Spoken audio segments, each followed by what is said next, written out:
agropecuária brasileira enfrenta uma guerra de desinformação focada em críticas distorcidas de suas atividades. Na Europa e nos Estados Unidos, homens e mulheres do campo são valorizados como fundamentais para a existência das cidades e a qualidade de vida da população. No Brasil, há um ataque sistemático ao agronegócio e ao mundo rural, como sinônimos de atraso e de destruição ambiental. O material escolar menospreza a relevância do agro na economia, na sociedade e na cultura nacional e deturpa, junto aos alunos, a imagem da agropecuária. A transformação econômica, social e técnica ocorrida na agricultura brasileira é ignorada. Apostilas apresentam uma falsa oposição entre agronegócio e agricultura familiar, como se não fossem complementares e parte da mesma agricultura. Essa situação suscitou um movimento de questionamento do conteúdo do material didático utilizado em escolas e suas informações preconceituosas. O nome desse movimento de pais e mães ligados à agropecuária é De Olho no Material Escolar. A iniciativa se alicerça em relatos de produtores rurais, na opinião de profissionais da agropecuária e de pesquisadores de todo o país. O movimento aproxima professores, produtores de material didático, editoras e alunos da realidade rural e da sustentabilidade da agropecuária. A educação é um dos principais pilares institucionais para a manutenção do Estado democrático. O recém-apresentado documento de referência da Conferência Nacional de Educação de 2024 está na contramão das melhores práticas adotadas por países referência no setor.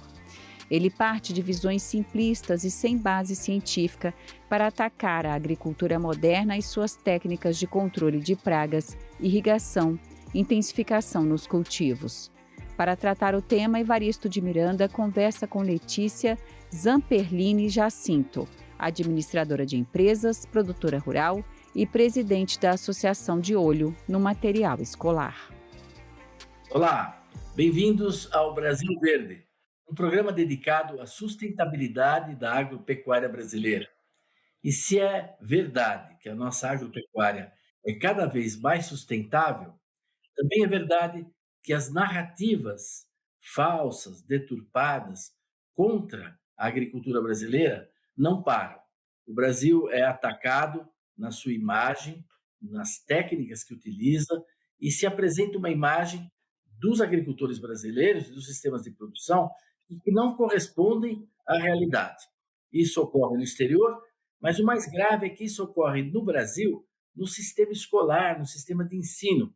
Tanto o material escolar, quanto muitos professores acabam propagando essa falsa imagem da agricultura brasileira. Isso é ruim para o desenvolvimento do país, é ruim para todos. E para falar sobre esse grande desafio do sistema de ensino, a relação com a agropecuária, o material escolar utilizado nisso, nós temos a alegria de receber aqui a Letícia Jacinto, da Associação De Olho no Material Escolar. Bem-vindo ao Brasil Verde, Letícia. Obrigada, professor Evaristo. Um grande prazer estar aqui com vocês falando de um tema tão importante que é a educação para o futuro do país. Letícia, você pode dizer uma rápida palavrinha, as pessoas te conhecerem melhor? Você é produtora rural, você é administradora de empresa. Conta um pouco a sua história e como é que você chegou até liderar essa associação. Primeiramente, eu sou realmente administradora de empresas, mas sempre fui uma apaixonada pela educação, pelo tema educação. Então, desde muito tempo atrás, eu moro numa cidade pequena do interior, mas a gente tem Clube do Livro das Crianças, traz cursos diferentes, então sempre promovendo coisas diferentes para as crianças aqui do entorno, para que elas possam ter um desenvolvimento educacional bom, que consiga ser um bom profissional. E na pandemia, eu sou mãe de 3 filhos, 3 filhos pequenos, que estudam com material convencional, de apostilado, como a maioria dos brasileiros, estão em escolas privadas, mas de qualquer maneira é o mesmo material que tem nas escolas públicas no geral. E na pandemia, além de ver os materiais que eu já acompanhava, já sempre trazia algumas contraposições, ajudava na escola, promovia vivências e visitas e etc., sempre muito ativa em relação a isso, a gente percebeu não só o conteúdo do material didático, mas também o que era proposto em sala de aula como atividades e todos os vídeos que eram passados, eles estavam completamente longe do que o agro se tornou no Brasil. Então, é como se a gente ensinasse com uma lente do passado, né? Uma lente de 50 anos atrás. E essas questões começaram a vir e a gente começou a conversar aqui internamente, até que ele se expandiu pelo Brasil. Era uma dor de muitos pais e mães que estavam presenciando essas aulas, ouvindo essas aulas, acompanhando isso mais de perto na pandemia. E daí surgiu a Associação de Olho no Material Escolar. Primeiro um movimento, hoje em dia é uma associação bastante sólida, transparente, a gente é uma associação sem fins lucrativos, que a gente está em 16 estados, já 103 cidades brasileiras, e nos quais os associados trabalham de sol a sol para uma educação melhor. Olha que bacana. E como é possível, então, se trabalhar para melhorar? Porque isso implica a própria concepção dos livros, né? Implica as editoras, implica talvez até os próprios planos de educação. Por onde vocês começaram a atacar esse problema para melhorar a qualidade do ensino no Brasil, no tocante, sobretudo, à nossa agricultura?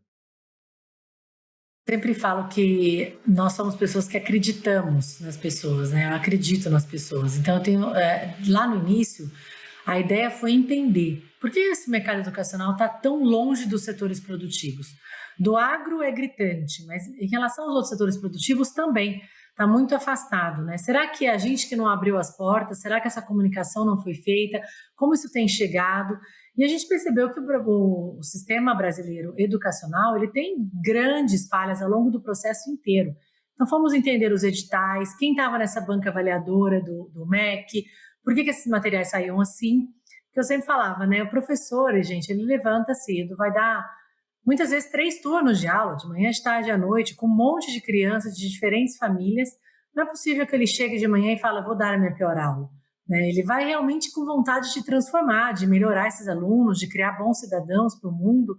E então, o que é o que tem na mão dele, que ele tem ensinado, era o material didático. Então, por isso a gente foi via material didático, porque o material didático, ele hoje em dia, ele fala que o professor tem que fazer nos primeiros 5 minutos, 10 minutos, 15 minutos de aula, quais as atividades são propostas, ele vem totalmente escrito e conduzido. Então, é muito difícil, mesmo o professor que gosta de pesquisar, gosta de ir mais a fundo, como é que ele vai entrar, se aquilo não vai cair na prova, se aquilo não está nas atividades, ele teria que reinventar o material. Então, por isso a gente foi atrás do material didático, fizemos grandes parcerias com as editoras, sempre nessa construção de pontes, trazendo como? Mas como, Letícia? Como vocês entraram nesse setor, né? Primeiro, trazendo a própria academia, os centros de pesquisa, por exemplo, a Embrapa mesmo, né? Do qual você, né, professor Evaristo, foi chefe da Embrapa Territorial por muito tempo, sabe desses dados que tem, e eu ouvi uma frase de vocês há muito tempo atrás que em Deus a gente confia, o restante tem que trazer dados, né? Então é isso que a De Olho faz, ela traz os dados, disponibiliza para esse setor educacional, para que assim a gente consiga construir um bom material. E dessa reformulação do material, vocês tiveram uma boa acolhida no caso das editoras? Como isso tem acontecido? Vou contar um pouquinho dos nossos 4 pilares, mas vou começar pelas editoras, né? Que é um grande prazer trabalhar com esses grandes grupos, na verdade. Eles percebeu um grande desconhecimento do material, da área do agronegócio. Então, a ideia foi, primeiro, a gente fez um estudo com a FIA, USP, né, ligada à FE, Faculdade de Administração da USP, e nos trouxe uma resposta bastante gritante, do qual somente 3,7% do material didático tem fontes científicas. 3. Então, 96,3% estudam sem fontes científicas. Eu acho, essas pessoas que vivem, a maioria dos autores vivem em setores urbanos, tem um distanciamento muito grande do setor, não entende como ele contempla o nosso dia a dia, né, que o campo e a cidade é unido, e traz isso daí das retóricas, do que ele lê e do que está ali disponível.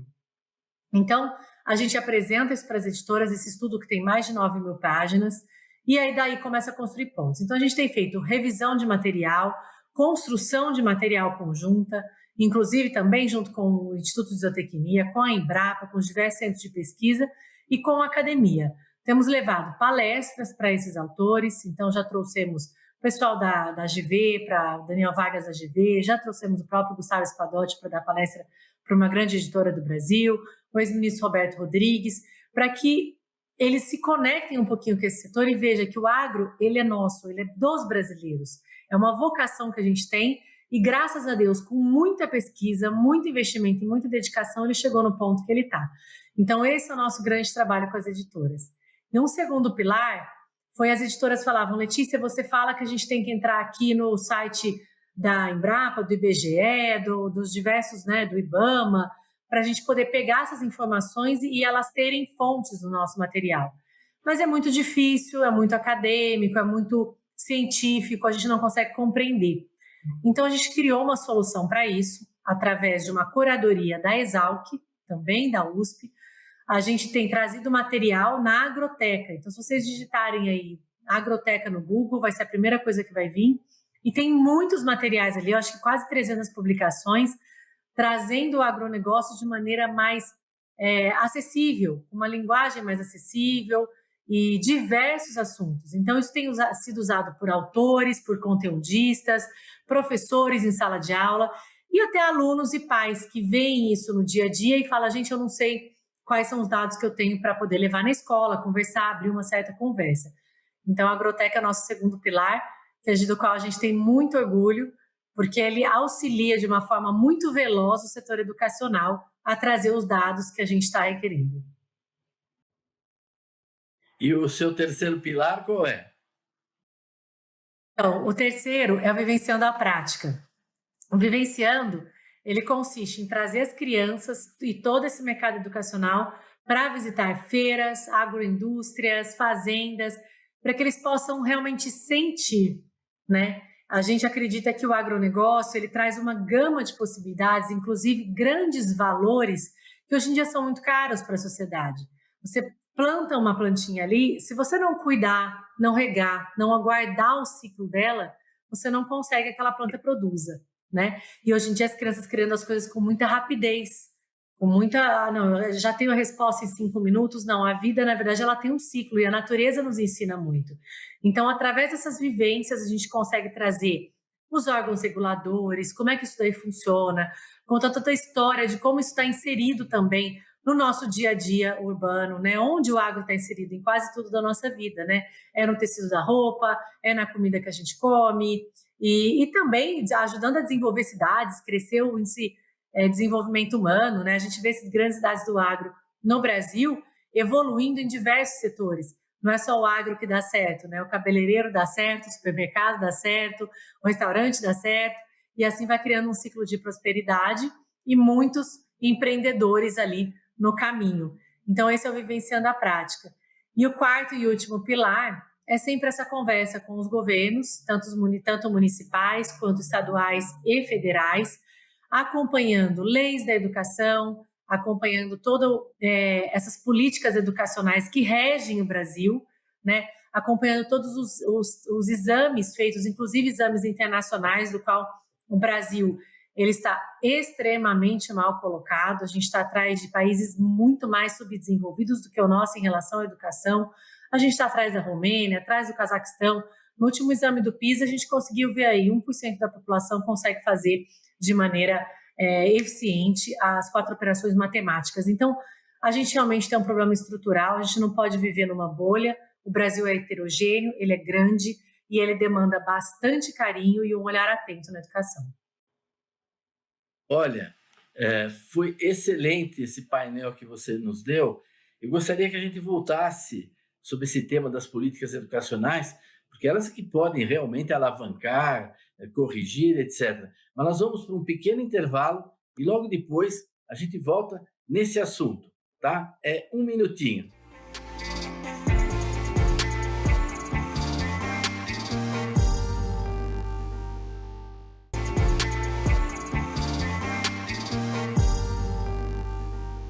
Olá, estamos de volta no Brasil Verde, conversando com a Letícia Jacinto sobre essa situação grave, quase desastrosa, né, do conteúdo do material escolar que é levado às crianças, utilizado no sistema de ensino com relação à agropecuária brasileira, não é? Uma coisa anacrônica, com conceitos de 50 anos atrás, que não refletem toda a pujança, toda a realidade, não é, da agropecuária brasileira. E já você estava falando, Letícia, né, do quanto as políticas educacionais são fundamentais, é um dos pilares, não é? E nesse sentido, nós tivemos uma má notícia agora nesse final de ano, não é? Não foi? Tivemos sim. Foi uma péssima surpresa, na verdade, que veio no final do ano aí e que nos preocupou bastante para onde vai o futuro da educação, né? No painel anterior a gente estava falando aqui das nossas notas em relação aos exames internacionais e principalmente comparados a países desenvolvidos, do qual a gente não chega nem perto, né? A educação nossa ela não evolui faz mais de 20 anos.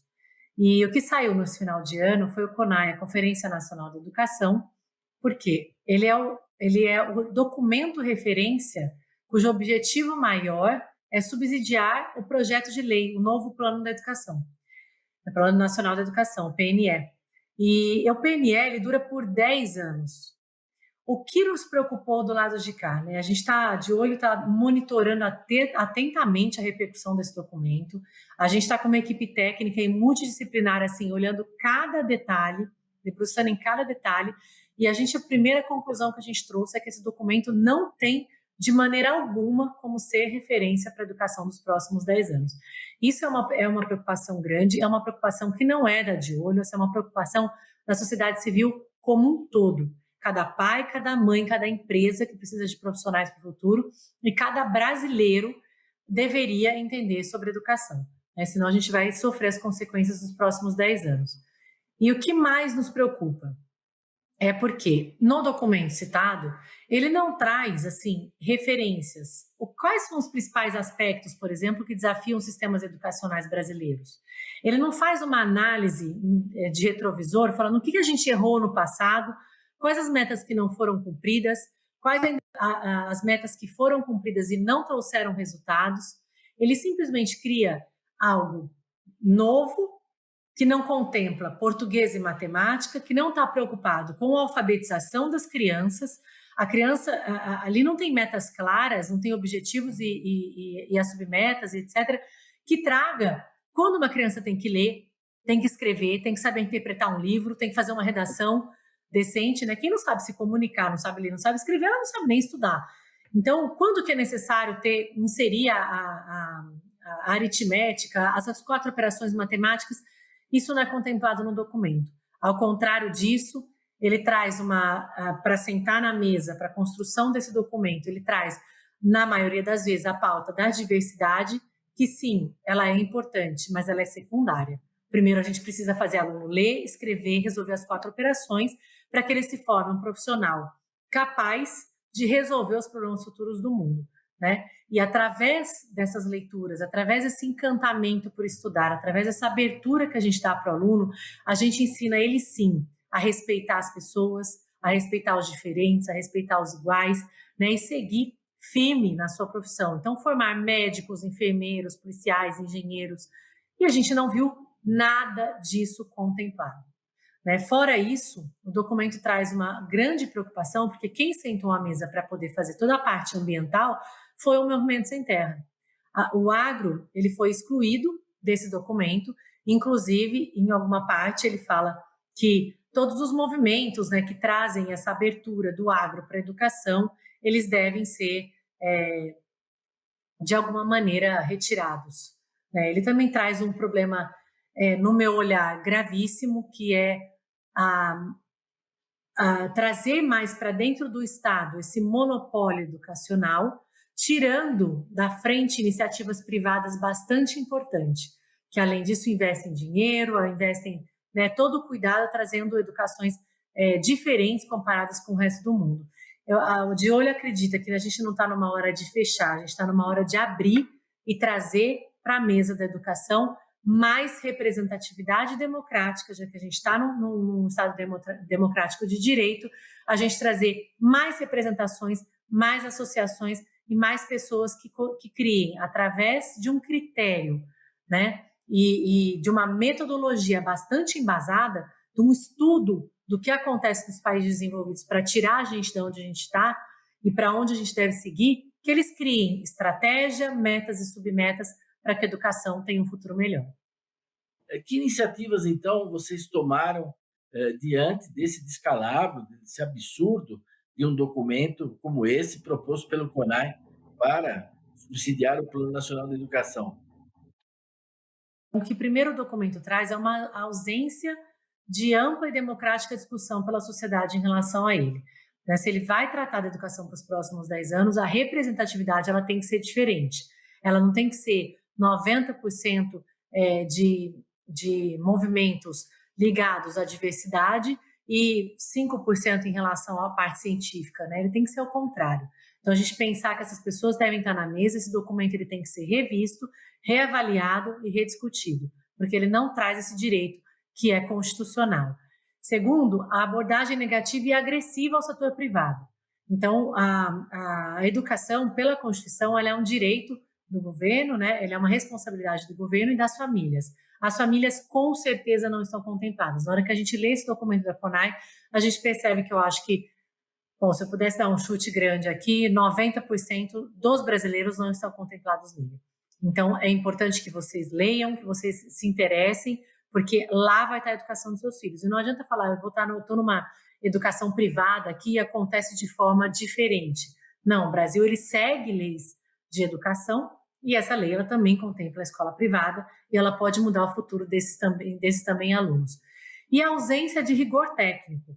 Na hora que a gente avalia, né, a gente está acostumado aqui a trabalhar com a academia, eu tenho aprendido muito nesse nosso caminhada de olho, com a própria academia, com os próprios centros de pesquisa, não adianta falar isso aqui é ciência. Ciência tem metodologia, ciência tem estatística, ciência tem história, ciência demanda tempo, dinheiro, né? Então, não é qualquer um que traz, e o Brasil, a gente estava falando do agro, o agro não chegou nesse patamar que está, simplesmente por qualquer um fazer da maneira como quer. Existiu metodologia, existiu estudo, existiu pesquisadores fora do Brasil, existiu comparativos com outros países, e a gente tem que fazer que esse rigor técnico, que essa ciência entre nos nossos materiais didáticos, na nossa lei, e que ele seja observada de maneira a longo prazo. A gente tem falado com as famílias, com as grandes empresas e principalmente com as frentes parlamentares que existem em Brasília. Então, antes do recesso do final do ano, a gente esteve explanando isso para várias delas, para que esses parlamentares que muitas vezes se ausentam ou se omitem em votar pela educação, por desconhecer o setor, por não estar ali inserido e deixar isso na mão de outras pessoas, para que eles conheçam da educação. Qualquer setor ali dentro de Brasília, qualquer frente parlamentar que você faça presente, a educação ela tem que ser a primeira, porque ela é a única que vai guiar o futuro do Brasil, ela é a única que vai colocar a gente no caminho correto. Então, não adianta você entender de agro e não entender de educação, né? Não adianta você entender da pauta religiosa e não entender de educação, porque ela influencia milhões e milhões de alunos todos os dias dentro de sala de aula. Olha, Letícia, você foi magistral, foi didática e muito clara, né, nessas 3 iniciativas, não é? Quer dizer, primeiro, a necessidade de polifonia, de diversidade, você tem que elaborar um documento onde todos puderam participar, ou as diferentes partes, né? O Brasil é um mosaico, não é? Esse mosaico tem que ser bonito se tiver todas as pedras lá, não é? E não uma cor monótona, única, uma única visão, né? Depois, essa abordagem agressiva, nós temos que construir diálogo no Brasil. As coisas se constroem através de argumentos, né? E hoje as pessoas querem ganhar tudo na base da convicção. Chega para o debate já com uma convicção, não aceita argumento, não aceita o outro. Isso é uma ditadura, né? É um empobrecimento. Agora, se todo mundo fala que a educação é fundamental para o país se desenvolver, como ficar alheio à gravidade dessa proposta que nós estamos enfrentando agora, né? Eu queria agradecer a sua participação. Quando a conversa é boa, o tempo passa rápido. Nós estamos já no final do programa e te passar a palavra para fazer o seu encerramento em alguns segundos. Muito obrigado, viu? Obrigada pela oportunidade. É um tema que eu gosto muito e que eu acho que a gente tem que nós não podemos dormir, né? A gente tem que estar ali realmente atentos ao que está passando. E a minha mensagem seria, né, para cada um tomar esse conhecimento, porque isso está, o CONAI, o texto do CONAI, ele está para sair agora, final de janeiro, aonde os parlamentares estarão ainda de recesso, voltam em fevereiro. Então, cada pessoa que vocês conseguirem conversar, cada pessoa que pudesse manifestar, tanto nas redes, né, tanto ligando para algum parlamentar, conversando sobre esse assunto, porque a ideia é que esse documento não saia em janeiro, que ele volte para discussão, pelo menos por 6 meses, para que a gente depois possa criar na mesa um Programa Nacional da Educação, que é a próxima lei para os próximos 10 anos, mas com metas, com comparativos, para onde o Brasil tem que ir, onde a gente espera o Brasil daqui a 10 anos, né? Como vai ser a formação dessas novas profissões, com toda a inteligência artificial entrando, para onde a gente vai e para onde, principalmente, a gente quer conduzir, né, a educação de uma maneira a criar mais prosperidade, pessoas mais inteligentes, mais firmes, com uma autoestima melhor. Então, pais, cuidem, né? Empresas, olhem por isso, invistam em educação, abram suas portas. É importante, empresas de qualquer setor receber o setor educacional e parlamentares coloquem a educação no radar de todos e como pauta principal para o próximo ano de 2024. Nós agradecemos a audiência e convidamos vocês a estarem conosco a semana que vem aqui em mais um Brasil Verde. Até lá!